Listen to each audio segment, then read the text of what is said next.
dar uma dica para quem está começando, né?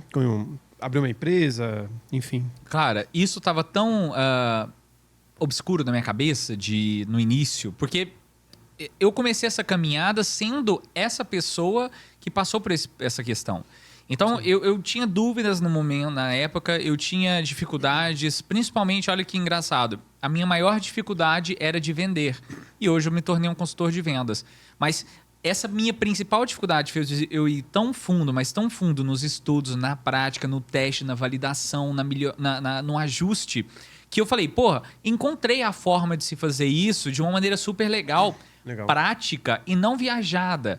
E aí foi onde que eu comecei a aprender um pouco mais sobre o marketing, né? Que eu já tive 2 empresas. Uma antes era uma empresa que é de ensino de língua inglesa para jovens e adultos, mais ou menos a proposta da WhatsApp. E engraçado, nem tinha me baseado na WhatsApp. Depois que eu fui ver que a WhatsApp também estava fazendo isso.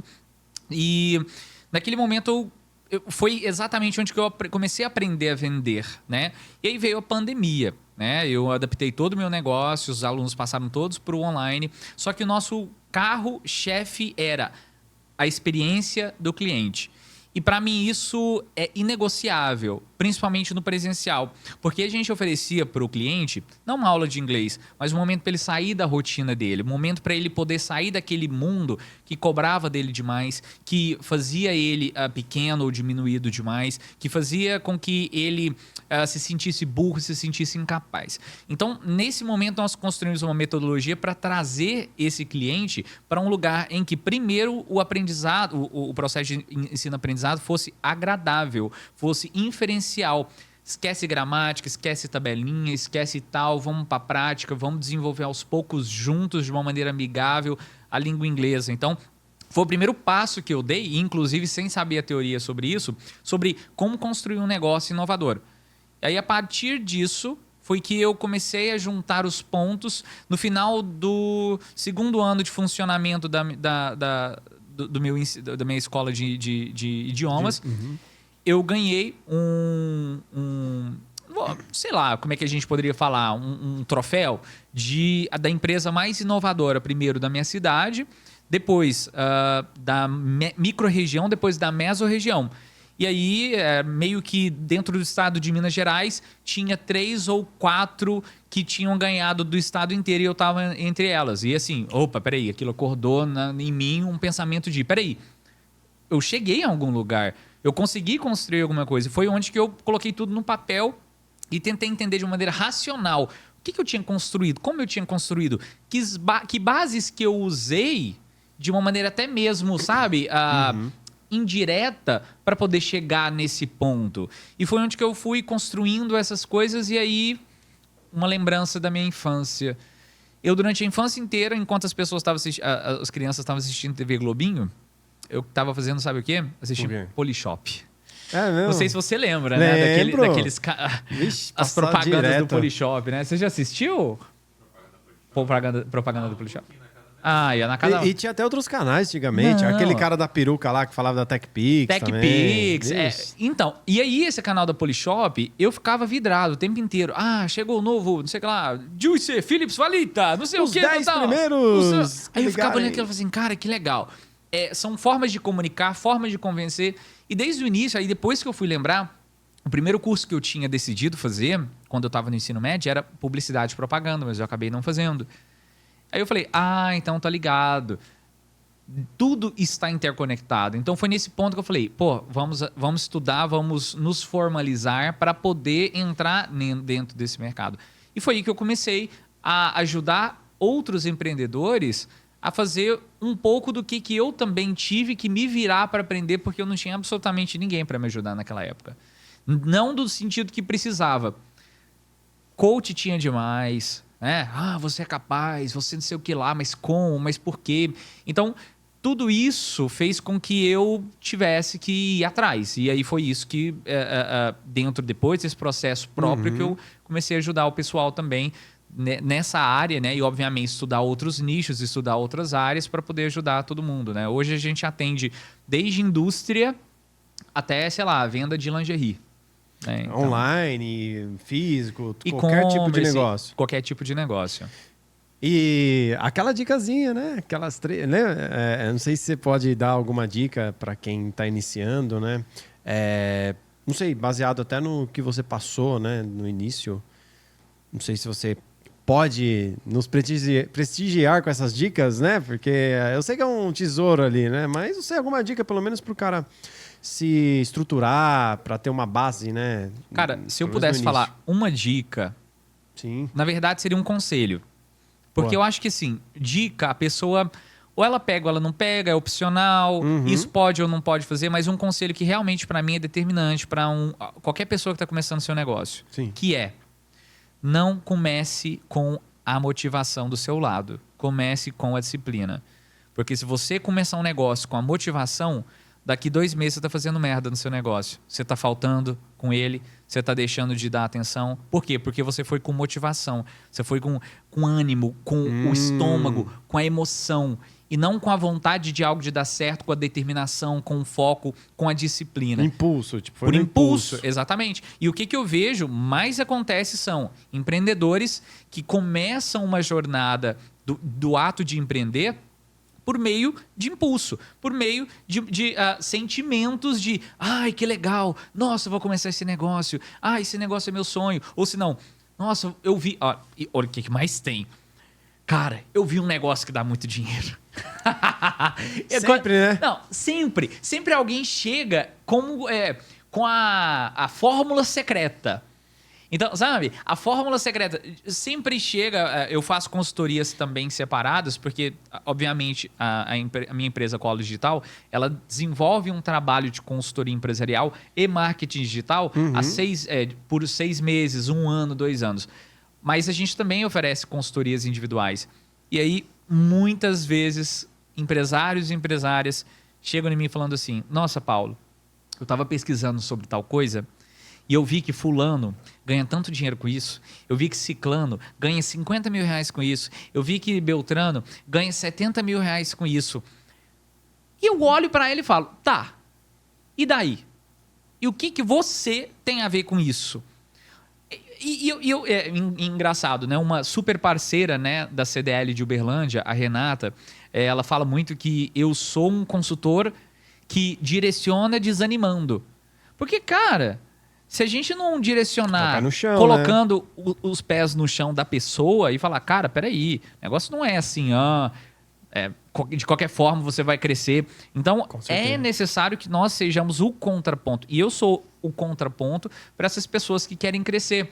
Então, elas não vão encontrar em mim, por exemplo, uma vontade de... Aliás, uma pessoa que vai apoiar ela nos sonhos dela. E é estranho isso, né? Porque você fala: porra, mas um consultor não seria alguém que apoia? Não, eu estou para ser o contraponto, questionar absolutamente tudo que ela faz, pensa e está pensando em fazer. Para que nós possamos construir juntos algo que seja o mínimo possível, tenha o mínimo possível de potencial de ter fracasso. E, infelizmente, a gente tem que ir pela via da realidade e não dos sonhos. E agora tem uma frase sua aqui, né? Que eu preciso saber o porquê. Frase minha. Pare de dar desconto. É verdade. É na minha bio que tá essa frase. Por quê? Verdade. Por que isso? Por que não dar desconto? Rebaixa? O que é? Cara, o que acontece? Eu precisava primeiro de uma frase que me representasse dentro do meu trabalho.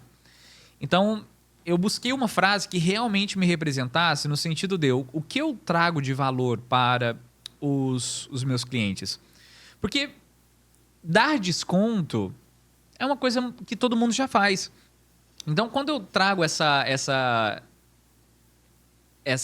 frase, pare de dar desconto, é realmente uma frase que incomode, que seja exatamente o que você trouxe. Mas por quê? Porque dar desconto é ruim? Dar desconto é negativo? Porque um monte de gente fala pra dar, né? Exatamente, entendeu? E o que acontece? Essa frase, quando eu falo ela, abre um diálogo. Então, isso é um princípio do marketing, que é trazer a pessoa por meio do interesse, ou da curiosidade, ou do absurdo.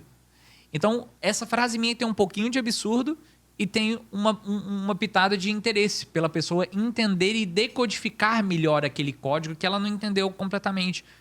E é por isso que aí antes de entrar nessa conversa, por isso que eu falo: gente, Vamos construir um marketing que seja muito mais propositivo, que seja mais... aliás, que seja menos intencional, que capte a pessoa mais pelo desejo do que propriamente pela oferta. E aí é onde que vem o pare de dar desconto, porque o pare de dar desconto é simples oferta. E mais do que isso, não é o problema apenas do conceito da ação de dar desconto, mas é que dar desconto quer dizer um deslocamento da sua precificação para fazer seu negócio movimentar. É mais ou menos o seguinte: seu carro faz 12 km por litro, mas para ele fazer mais de 100 km por hora, você tem que pisar até o fundo, só que aí ele passa a fazer só 5 km por litro. E aí você fala para todo mundo assim: meu carro faz 12 km por litro. Peraí, mas você não contou que para ele fazer mais de 100, ele faz 5 km por litro. Ou seja, você vive uma inverdade tendo seu caixa destruído por uma estratégia que poderia muito bem ser substituída por outra. Mas por que ela, na maior parte das vezes, ela não é substituída por outra estratégia? Por 2 motivos. Primeiro, pelo motivo cultural, que as pessoas já estão acomodadas a fazer isso, umas veem as outras fazendo isso, você passeia uns shoppings off, não sei quanto, promo, não sei quanto de desconto, não sei o que lá, ou seja, já é uma questão cultural. Eu fico brincando, nesse ponto é onde que a gente une o Brás com o Oscar Freire, entendeu? Ambas trazem o desconto, entendeu? Você vai no Oscar Freire, tem loja dando desconto, você vai no Brás, tem loja dando desconto. Então, desconto é algo cultural que está na sociedade que a gente vive. E segundo, porque é algo mais fácil. Então, quando a gente pega, por exemplo, estratégias para se vender mais. Cara, a gente pode falar de N estratégias para fortificação de marca, para conexão com o consumidor, construção de uma jornada do cliente do customer experience, que vai fazer com que o cliente ele tenha uma jornada de compra sequencial ou de alternância, como a Apple faz, por exemplo. Então, ele pode ter várias formas de construir essa seleção e curadoria dos produtos/serviços que eles vendem, personificação desses produtos/serviços que eles vendem, construção de network e desenvolvimento de plataformas que sejam, que tragam pessoas interessadas não apenas em comprar o serviço, mas em se conectar para que umas ajudem as outras dentro de uma ação em comum. Então tem coisa demais que a gente pode fazer. Só que o desconto é mais fácil, porque é só você chegar num preço, esse celular lá tá 5 mil, você coloca de 5 por 4.299. E aí como que você vai fazer a propaganda?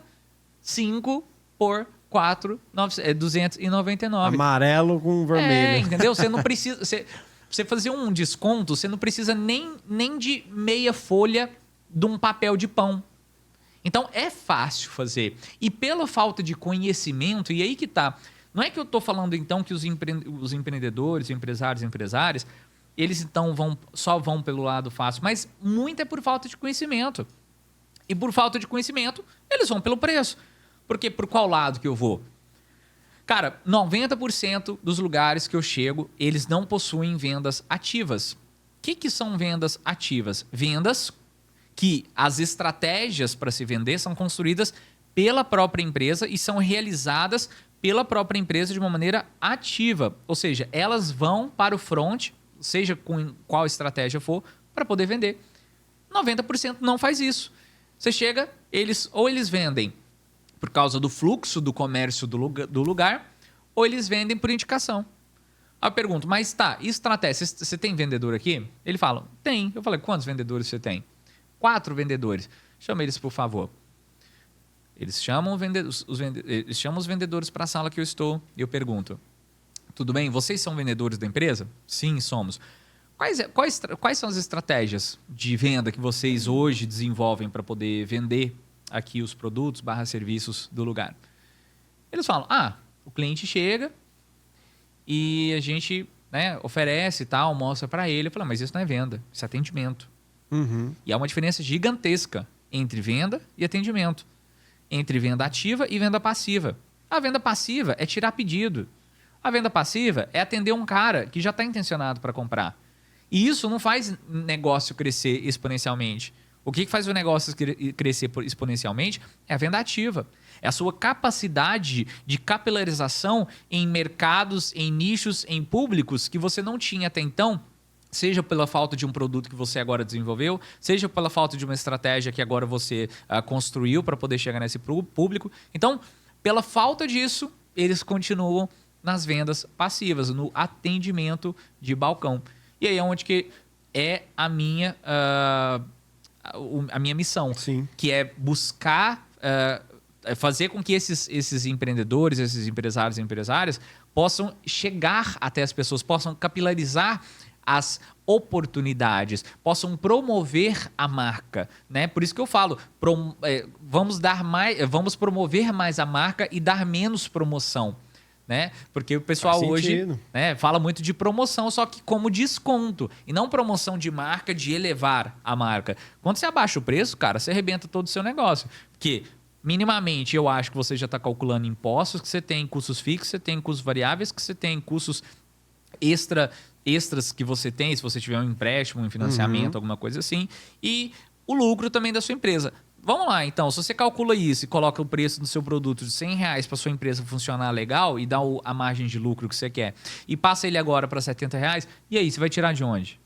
Se você tira de lucro, você está acabando com o potencial de investimento da sua empresa a médio e longo prazo. Você está acabando com a possibilidade da sua empresa de investir em infraestrutura, em melhorias da empresa. Então, beleza. Então, não, você não quer mexer nisso? Não, não quero. Então, beleza. Então, agora vai ser imposto? Então, você vai passar então a sonegar imposto, porque a gente vai ter que tirar de algum lugar. Entendeu? Então, a conta não fecha, cara. Quando você dá desconto, você vai ter que tirar de algum lugar e você começa a sucatear o seu negócio aos poucos, até um ponto que você fala, cara, eu não sei mais o que eu faço, porque eu já fiz tudo quanto é tipo de promoção, tudo quanto é tipo de desconto, e eu não estou conseguindo fechar o caixa. E a gente vai entender que é exatamente esse o problema que faz o negócio da pessoa não prosperar. Cara, o negócio que você trouxe, perfil de comprador, perfil de cliente. Nós temos 2 tipos de clientes que a gente pode trazer para o nosso negócio. O cliente turco, abre aspas, e o cliente europeu, abre aspas. O cliente turco é aquele cliente que está no mercado lá do Irã, do Iraque, que aquele tanto de panela de pendurada, aquele menino correndo de um lado para o outro, cachorro gritando, gato caindo do telhado, um gritando, não sei o que lá, tanto por canto, não sei o que lá. O cara já está acostumado naquele ecossistema, ele vai chegar na sua empresa e falar, se eu levar 2, eu tenho quanto de desconto?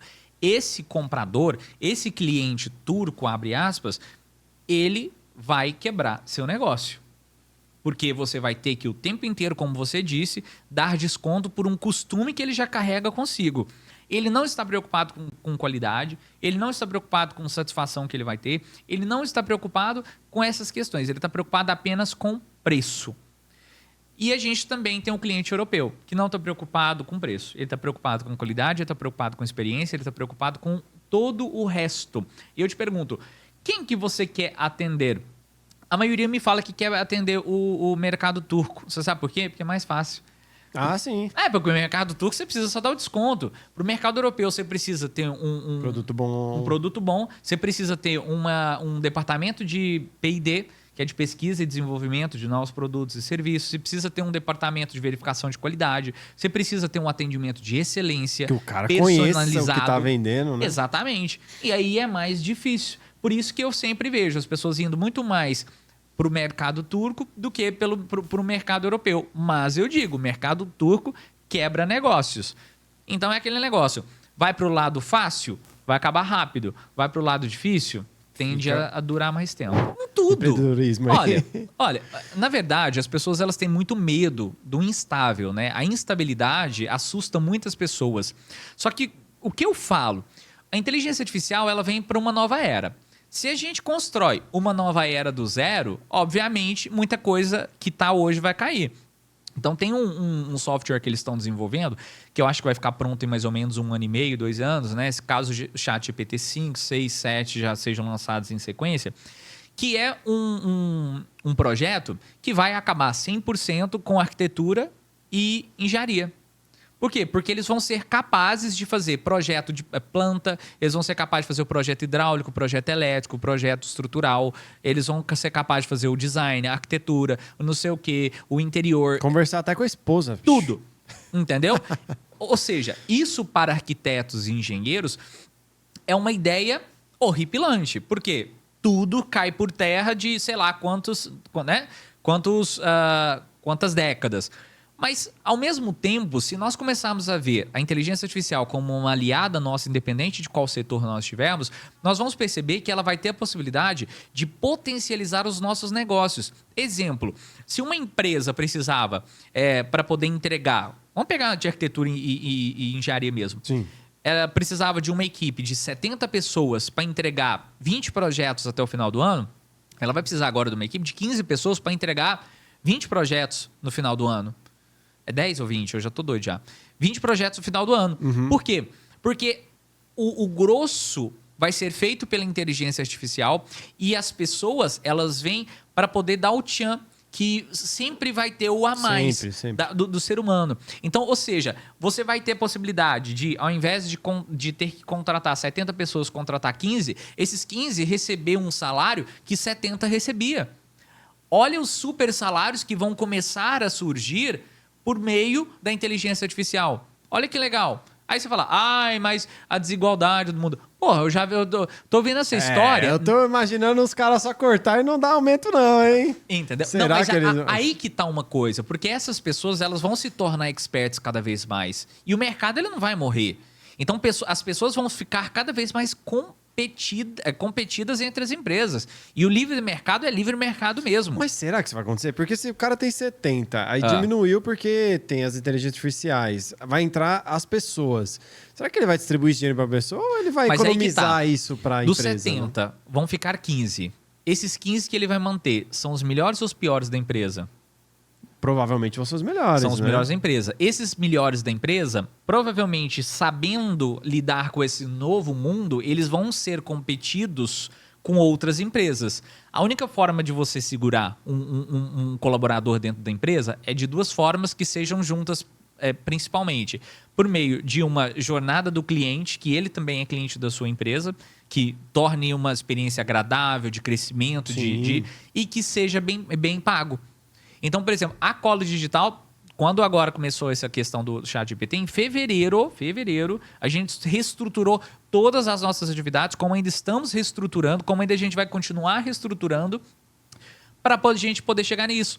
Então, a ideia nossa era a gente ter uma equipe de 10 pessoas para atender 30 empresas. Hoje, uma equipe de 10... Hoje não, né? Mas daqui a algum tempo, uma equipe de 10 pessoas vai conseguir atender 60 empresas.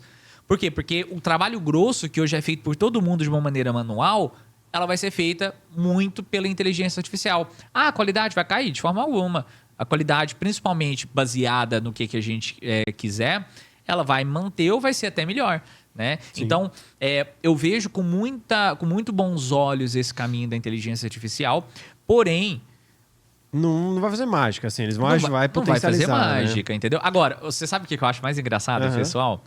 O povo tá cagando de medo. Sim. Tá cagando de medo, cara. E você sabe qual que é a busca da defesa deles? Fazer seminário. Aí em universidade, em empresa e não sei aonde, falar os malefícios da inteligência artificial. Nada. Como a inteligência artificial vai... Não, cara, tem uma página, eu não tô lembrando agora, no Instagram, como é que chama essa página. Não sei se é Fatos Desconhecidos, não sei assim. Cara, como a inteligência artificial vai acabar com o mundo. Assim, cara, é surreal. É tipo assim, eu comentei lá no final. Obviamente que eu sou indiferente, né? Eu comentei até mesmo uma questão mais psicológica do que prática. Mas eu falei com ele, eu escrevi lá, eu falei: eu acho que o seu medo é que a sua página se torne desnecessária após a inteligência artificial vir. Mas não que... Entendeu? Isso vai acabar com o mundo. Talvez o seu mundo vai acabar. Entendeu? Então...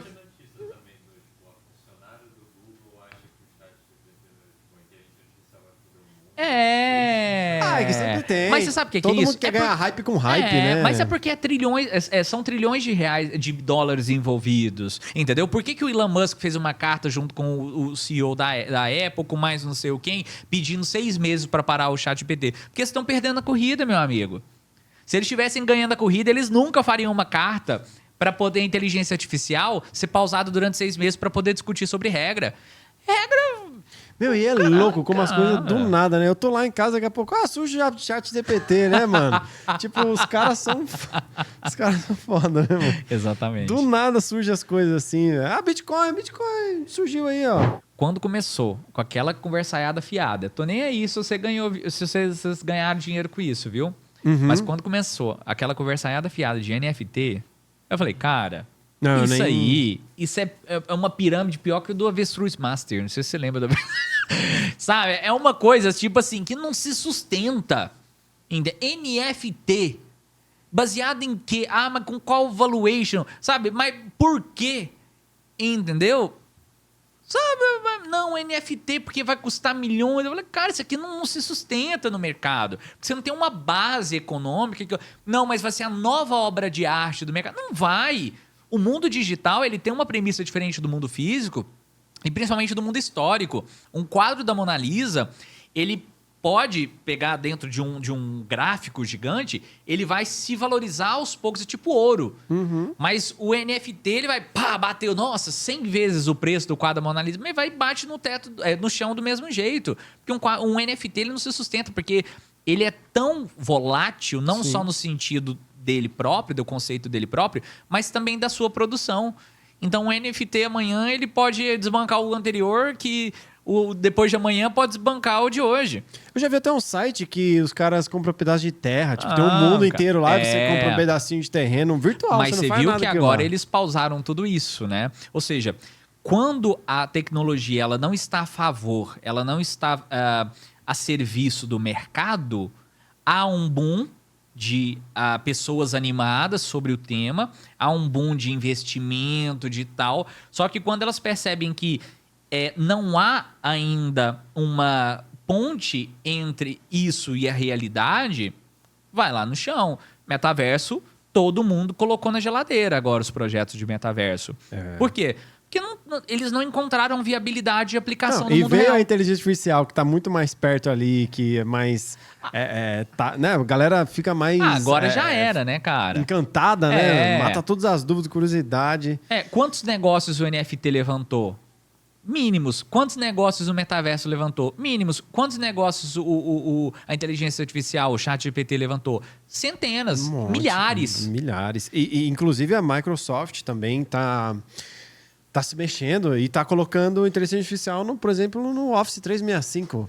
Pensa. Agora se liga só no que eu vou te falar. Sabe o Teams? Você vai fazer lá uma reunião. Vai fazer a reunião, aí tem a parte chata. Tem que fazer ata, né? O que a inteligência artificial vai fazer? A ata. Mano, olha que louco, velho. Isso é uma curiosidade legal que eu fiquei sabendo, velho. Massa, hein? Mano, vai fazer a ata, aquele trabalho chato de, tem que escrever a ata, enviar por e-mail. Se o fórum fosse uma empresa privada, o escrivão já estava demitido. Pode crer, escrivão, por exemplo. Não, mas não vai ser demitido, é empresa pública, cara. Então. Entendeu? Mas para transcrever algo é tão fácil, né? Não, mano? óbvio. Transcrever. Mas quantos cargos hoje no setor público muitos. São hoje completamente desnecessários? Muitos. Infinidade. Então, e assim, até os que não são públicos, tipo cartório. Cartório nem precisava existir. Tá existindo só pra falar mas que... cartório, cara, pra não falar que é máfia, cartório, eles têm um processo que, assim, eles se garantem e eles se sustentam. Entendeu? Mas tem lugares, por exemplo, que não aceitam o digital. Você fala, mas por quê? Tipo, um monte de contrato porque eles podem se dar o aceita. luxo de fazer isso, né? Então. Porque eles são poucos, né? Se eu não quiser, amanhã vou abrir um cartório, eu tenho como fazer isso? Por isso. Aí eles podem, se eles quiserem, não, a gente só recebe em peso venezuelano. Problema de quem quiser. Entendeu? Problema de quem quiser, entendeu? Caraca, velho. A escola, ela tem uma capacidade gigantesca, e é uma capacidade dela, gigantesca de se formar fracassados. E eu falo isso sem sombra de dúvida e sem lateralidade no que eu estou falando. Primeiro porque eu sou um estudioso na área, não apenas de uma maneira informal, mas de uma maneira formal. Meu mestrado foi nessa área, minha graduação foi nessa área. Eu tive durante 5 anos atuação, não apenas no ensino infantil, ensino fundamental 1, ensino fundamental 2, ensino médio, ensino superior, ensino curso técnico, curso de extensão. Ou seja, já eu tenho um pouquinho de know-how para poder falar isso. Sim. Que a educação ela forma fracassados. Por quê? Porque em momento algum, Heitor, a escola ela te forma para a vida. Em momento algum, ela te forma de uma maneira emocional, ela te forma de uma maneira prática, ela te forma de uma maneira empreendedora, ela te forma com mindset de prosperidade, ela te forma para você enfrentar os problemas dia após dia e entender que isso não é o fim do mundo. E aí a gente começa a entender, inclusive, se eu não me engano, foi essa Sabatina ontem que o Trump disse para a CNN, ele disse uma coisa muito interessante. O problema dos Estados Unidos hoje não são as armas, é a saúde mental das pessoas. Eu já venho falando isso vários anos. Pessoal, toda vez a mídia militante, quando acontece um tiroteio nas escolas, o que eles falam? Olha aí, ó, tá vendo o que é liberar arma? Olha aí, tá vendo o que é... Cara, vamos lá. As escolas estão formando pessoas doentes. Aí o problema é a legalização das armas. O problema é as pessoas terem armas em casa. O problema... Você tá entendendo? Ou seja, é nós direcionarmos o nosso olhar para uma ferramenta que existe na mão das pessoas e não para a causa daquilo que está acontecendo. E a escola, ela é diretamente responsável por isso. Eu juro para você que eu não sei o porquê da romantização da educação. E não só no Brasil, no mundo inteiro. Mas no Brasil é impressionante. O professor, você já viu isso, né? Uhum. Uma profissão por amor, uma profissão... Tem uma frase, cara, eu acho bizarra. Educar... ser professor não é uma profissão, é um ato de amor. Vai pra puta que pariu, cara. Você tá entendendo? Aí você vai começando a entender por que o negócio não dá certo. Lógico. Porque os caras constroem muito mais uma visão emocional de uma profissão do que propriamente prática. E tá na cara que não vale a pena ser professor. Não, cara. Lógico, assim, eu digo em questões monetárias, né? Não só isso, viu? Mas, tipo, poxa, devia ser muito mais valorizado, né? Mas o problema maior da educação não é nem em relação a quanto se ganha. Porque eu conheço pessoas hoje ganhando o mesmo tanto que um professor trabalhando em balcão de meia. Uhum. E assim, adorando.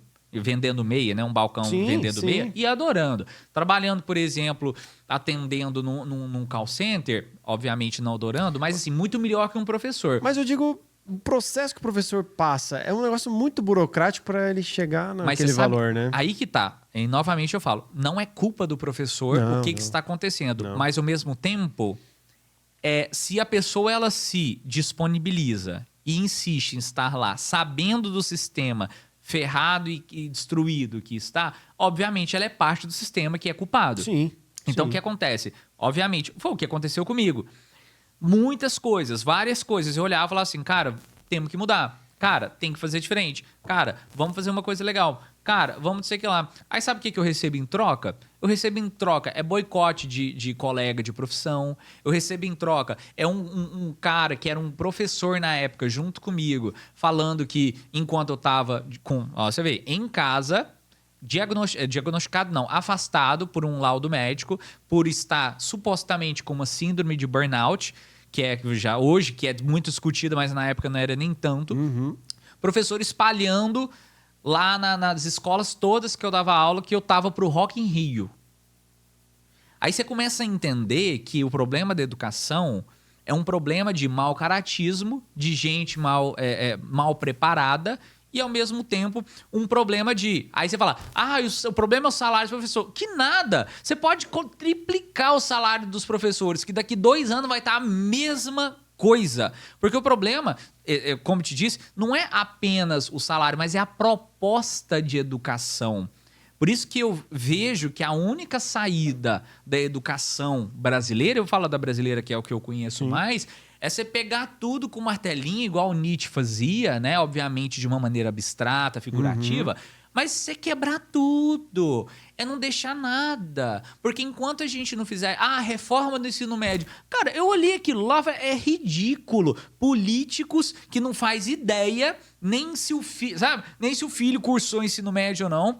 Nem se como é que foi, qual nota que o filho teve, discutindo proposta do ensino médio. Aí você olha aquela proposta, é bizarro, é risível, sabe? De tão descolado, despregado da realidade. E quando eu falo realidade, não é realidade de sala de aula, não. É a realidade que a pessoa ela vai enfrentar depois que ela sair da sala de aula. Porque o pessoal não tá entendendo ainda que se forma é pra vida. Então, por mim, tirava esse negócio... Eu fico, obviamente, que eu pego questões figurativas. Mas por mim, tirava esse negócio de Bhaskara, tirava esse negócio de química orgânica, tirava esse negócio de literatura brasileira clássica.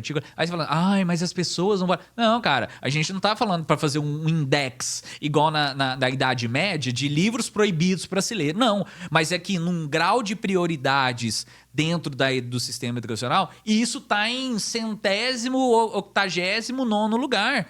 A pessoa ela sai sem saber o que é um juro de cartão de crédito, um juro rotativo. Não sabe o que fazer com o dinheiro. A pessoa ela não sai, ela sai sem saber trocar uma lâmpada na casa dela. A pessoa ela sai sem entender, por exemplo, que há um outro caminho para se seguir a não ser empregado para o resto da vida.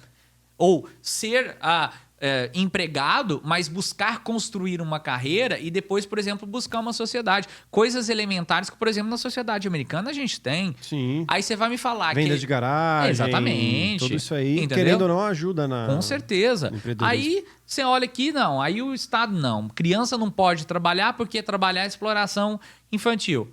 Cara, então assim, se criança não pode trabalhar... no sentido, pelo menos, sabe, de entender a situação, porque qualquer um que fizer isso vai preso.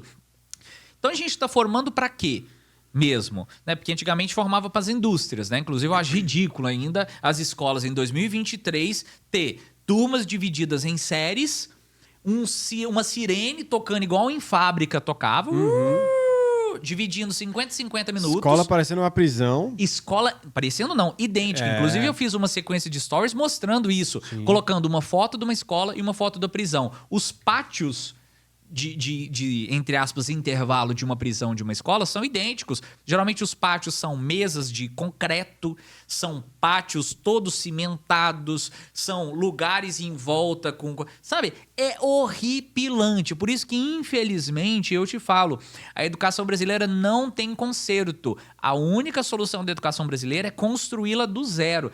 Não vem com essa de reforma do ensino médio, reforma de não sei o quê, a valorização salarial de professores. Não vai adiantar nada. Você pode comprar data show para as escolas do Brasil inteiro. Você pode colocar internet dentro das salas de aula do Brasil inteiro. Se não mudar a estrutura, não vai mudar nada. Vai continuar do mesmo jeito. Faz sentido. Pior. Pelo comentário. Ó, o Afonso mandou uma pergunta aqui, hein? Ó. Pergunta: qual a melhor estratégia para venda online? É a imagem do produto, título do anúncio, descrição? Qual que é a melhor estratégia? Beleza, uma dica aí, assim, não é dica de ouro, mas é dica que dá super certo. Inclusive, antes de falar essa dica, eu peço para que você esteja aí no podcast, me siga lá no Instagram, @paulodante.br, tá? Lá todos os dias, o meu Instagram ele é direcionado para isso aqui que a gente está vivendo hoje. Então, o meu Instagram ele é 100% dedicado à questão de dicas, à questão de direcionar você, que tem caixinha praticamente todo dia para você poder mandar sua pergunta lá. Então, paulodante.br, siga lá no Instagram que com certeza vai ser um prazer te ter lá. Respondendo essa pergunta, o online ele já é frio por natureza, porque ele é online. Então, a gente não tem um contato físico próximo. E o que potencializa a dificuldade desse canal? Potencializa que nós disputamos atenção não apenas com players do mesmo segmento, mas com todo mundo. Então, o meu Instagram, por exemplo, que fala sobre consultoria de vendas, fala sobre marketing digital, ele compete atenção com uma pessoa que está, por exemplo, querendo ver sobre as 10 receitas deixadas pela Palmeirinha ainda não reveladas, entendeu? Ou seja, é uma coisa absolutamente diferente do meu nicho, mas por ela estar dentro de um ecossistema, há uma competição, porque a competição hoje a concorrência hoje não é entre players do mesmo segmento, mas a competição é entre players que conseguem disputar a atenção em si. Então, O que eu recomendo, né? Não focar nessa questão de produto, de título, por mais que a copy ela venha como depois uma ferramenta interessante, mas que você possa personalizar o que você está vendendo. Exemplo, muito simples que já passou muito lá na Cola Digital. A pessoa ela vende óleos essenciais do Terra. Cara, pode ter a copy que for, pode ter a foto do produto que for, pode ter a descrição que for. Se isso for vendido apenas e simplesmente como uma maneira de óleos essenciais do Terra, é muito difícil de você romper uma barreira aí de um CAC legal para o seu produto. Então, o que eu recomendo? Personificar. Traga o seu lifestyle, a sua vida para... e aí, obviamente, se a pessoa ela não conseguir fazer isso, ela precisa de uma pessoa que vai ser o portage dessa estratégia. E aí, com isso, ela vai ter a possibilidade de construir conteúdo que esse, por exemplo, óleo essencial do Terra, ele esteja dentro desse lifestyle. Ou seja, a pessoa, o que ela vende lá? Ela vende uma vida melhor, ela vende uma conexão, ela vende um bom dia diferente, ela vende que a gente chama de um ritual diferente de todo mundo. Que ritual que seria esse? Por exemplo, falar bom dia, mostrar o café caindo e subir o copo. Isso é um ritual dentro das redes sociais de influencers. Então, ela precisa criar uma roupagem para esse produto por meio de pessoas. Porque pela redes já ser fria e a competição ser gigantesca, a forma melhor de se diferenciar é por meio da personificação. Obviamente que a gente poderia falar de diversas outras coisas, mas eu não arriscaria outras coisas antes sem fazer essa primeiro.